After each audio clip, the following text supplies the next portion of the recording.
मरकज़ 7 बाब और उसकी पहली आयत से खुदावंद के हुज़ूर तिलावत करेंगे। फिर फरीसी और बाज़ फ़कीह उसके पास जमा हुए।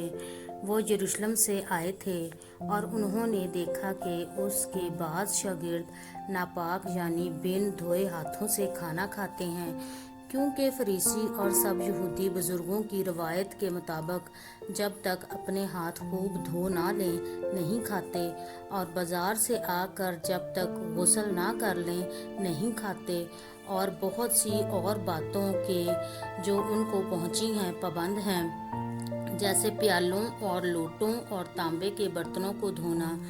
बस फरीसियों और फकीहों ने उससे पूछा, क्या सबब है कि तेरे शागिर्द बुजुर्गों की रवायत पर नहीं चलते बल्कि नापाक हाथों से खाना खाते हैं? उसने उनसे कहा, यसाया ने तुम रियाकारों के हक में क्या खूब नबूवत की, जैसा कि लिखा है, ये लोग होंठों से तो मेरी ताज़ीम करते हैं, लेकिन इनके दिल मुझसे दूर हैं, और ये बेफ़ायदा मेरी परस्तिश करते हैं, क्योंकि इंसानी अहकाम की तालीम देते हैं। तुम खुदा के हुक्म को तर्क करके आदमियों की रवायत को कायम रखते हो। और उसने उनसे कहा, तुम अपनी रवायत को मानने के लिए खुदा के हुक्म को बिल्कुल रद्द कर देते हो, क्योंकि मूसा ने फरमाया है कि अपने बाप की और अपनी माँ की इज्जत कर, और जो कोई बाप या माँ को बुरा कहे वो ज़रूर जान से मारा जाए।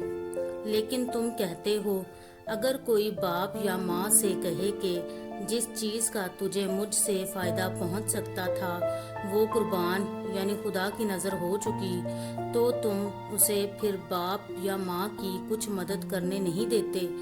यूँ तुम खुदा के कलाम को अपनी रवायत से जो तुमने जारी की है बातिल कर देते हो और ऐसे बथेरे काम करते हो। और वो लोगों को फिर पास बुलाकर उनसे कहने लगा, तुम सब मेरी सुनो और समझो। कोई चीज़ बाहर से आदमी में दाखिल होकर उसे नापाक नहीं कर सकती, मगर जो चीज़ें आदमी में से निकलती हैं वही उसको नापाक करती हैं। अगर किसी के सुनने के कान हों तो सुन ले। और जब वो भीड़ के पास से घर में गया तो उसके शागिर्दों ने उससे इस तमसील के मायने पूछे। उसने उनसे कहा, क्या तुम भी ऐसे बेसमझ हो?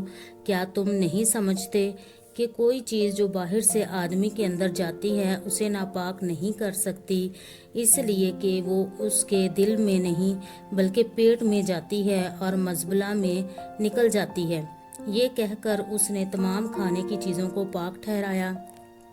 फिर उसने कहा, जो कुछ आदमी में से निकलता है वही उसको नापाक करता है, क्योंकि अंदर से यानी आदमी के दिल से बुरे ख्याल निकलते हैं, हरामकारियाँ, चोरियाँ, खूनरेज़ियाँ, ज़नाकारियाँ, लालच, बदियाँ, मकर, शहवत परस्ती, बदनज़री, बदगोई, शेखी, बेवकूफ़ी।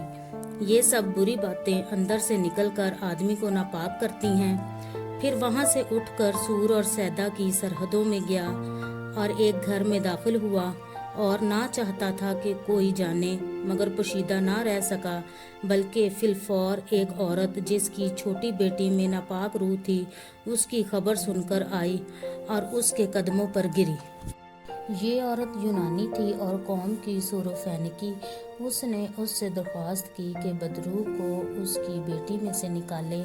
उसने उससे कहा, पहले लड़कों को सैर होने दे, क्योंकि लड़कों की रोटी लेकर कुत्तों को डाल देना अच्छा नहीं। उसने जवाब में कहा, हाँ खुदावंद, कुत्ते भी मेज़ के तले लड़कों की रोटी के टुकड़ों में से खाते हैं। उसने उससे कहा, इस कलाम की खातर जा, बदरू तेरी बेटी से निकल गई है। और उसने अपने घर में जाकर देखा कि लड़की पलंग पर पड़ी है और बदरू निकल गई है। और वो फिर सूर की सरहदों से निकलकर सैदा की राह से दुकप्लस की सरहदों से होता हुआ गलील की झील पर पहुंचा, और लोगों ने एक बहरे को जो हकला भी था उसके पास लाकर उसकी मिन्नत की कि अपना हाथ उस पर रख। वो उसको भीड़ में से अलग ले गया और अपनी उंगलियां उसके कानों में डालीं और थूक कर उसकी जुबान छुई, और आसमान की तरफ नज़र करके एक आह भरी और उससे कहा, इफ्ता यानी खुल जा। और उसके कान खुल गए और उसकी जुबान की गिरा खुल गई और वो साफ बोलने लगा।